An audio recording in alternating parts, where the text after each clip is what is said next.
తమిళనాడులో ఎప్పుడైతే ముఖ్యమంత్రి పీఠం మీద విజయ్ కూర్చున్నారో, అటు తమిళనాడులో కాకుండా పక్కన తెలుగులో కూడా కొందరు మేము పెద్ద పెద్ద హీరోలను తోపులం అనుకునే వాళ్లకు ఎక్కడ లేని అసూయ, ద్వేషం, ఎంత దాచుకుందాం అనుకున్నా కూడా దాచుకోలేని పరిస్థితి. సీరియస్లీ.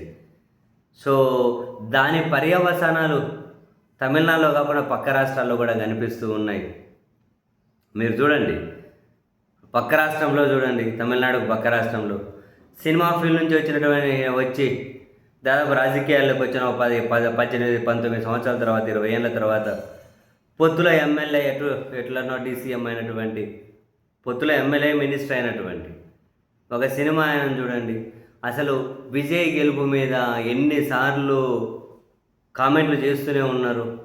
అంటే అదంతా ఒక రకమైన తట్టుకోలేనితనం. మీరు వేరే ఏం పేరు పెట్టక్కర్లేదు.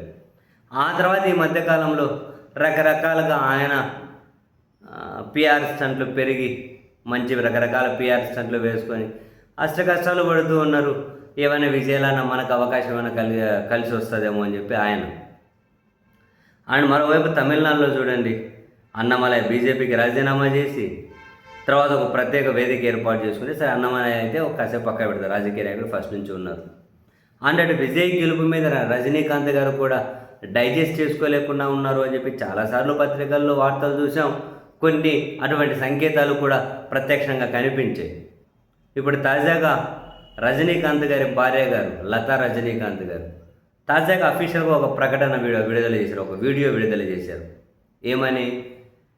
ఇప్పుడు వాళ్ళు మక్కల్ మేడై అంటే ప్రజావేదిక పేరుతో ఒక సంస్థ ప్రారంభించారు. ఆ సంస్థ కొత్త నాయకులను తయారు చేస్తుందట. ఆమెనే ప్రకటించారు అఫీషియల్గా, రజనీకాంత్ గారి భార్య గారు. మక్కల్ మేడై అనే పేరుతో ఒక అంటే తెలుగులో ప్రజావేదిక అని ఒక సంస్థ ఏర్పాటు చేశారు. ఇటు అన్నమలై ఒక సంస్థ ఏర్పాటు చేశారు. బీజేపీ తన రాజీనామాను ఆమోదించిన తర్వాత అన్నమలై నేరుగా రజనీకాంత్ దగ్గరికి వెళ్ళారు, కలిశారు. బయటకు వచ్చిన తర్వాత ఒక సంస్థ ఓపెన్ చేస్తున్నట్టు ప్రకటించారు. అది అయిపోగానే ఇప్పుడు రజనీకాంత్ భార్య గారే మేము ఒక సంస్థ ఏర్పాటు చేస్తున్నాం, నాయకులను తయారు చేస్తాం, తమిళ రాష్ట్ర శ్రేయస్సు కోసం, అభివృద్ధి కోసం పనిచేసే వాళ్ళందరూ మా వేదికలో భాగస్వాములు అవ్వండి, క్షేత్రస్థాయి నుంచి రాష్ట్ర స్థాయి వరకు అందరూ జాయిన్ అవ్వచ్చు, మేధావులు, పెద్ద పెద్ద వ్యక్తులు, గొప్ప గొప్ప ఆలోచనలు ఉన్న వాళ్ళందరూ కావాలంటే వచ్చి చేరి సలహాలు ఇవ్వండి, ఉన్నతమైన తమిళనాడు కోసం, తమిళనాడు శ్రేయస్సు కోసం, అభివృద్ధి కోసం మనందరం పనిచేద్దాం, ఈ సంస్థ నాయకులను తయారు చేస్తుంది అని చెప్పి ఆ మేడం కూడా ఒక ప్రకటన విడుదల చేశారు. సో వీళ్ళకి ఈ వేదికలన్నీ కూడా బహుశా ఏమో గుర్రం ఎగరవచ్చు అని రాబోయే రోజుల్లో మనకు ఏమన్నా రాజకీయాల్లో కలిసి వచ్చి మనమేమన్నా ముఖ్యమంత్రి పీఠ మీద కూర్చోవచ్చామని చెప్పి ఆశ. ఇటు అన్నమలై ఇంతకుముందే మొన్ననే చెప్పారు, అన్నమలై రజనీకాంత్ గారు నాతో చేతులు కలపమని చెప్పారు. అంతకుముందు బీజేపీకి మాట ఇచ్చాను కాబట్టి సాధ్యం కాలేదు అని. ఇప్పుడు మరి ఏమైనా వచ్చే ఎన్నికల్లో మోస్ట్ ప్రాబబ్లీ మళ్ళీ జమిలీ అంటున్నారు, 3 ఏళ్లలో తమిళనాడులో ఎన్నికలు వచ్చే అవకాశం ఉందంటున్నారు.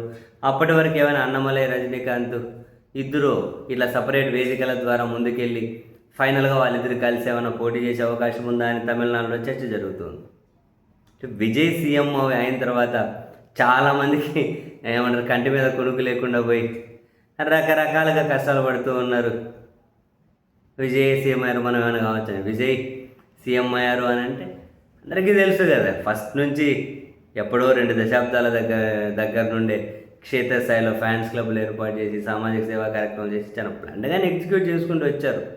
సరే కానివ్వండి, ఎవరైనా అదృష్టాన్ని పరీక్షించుకుందామంటే కాదన్నారు కదా.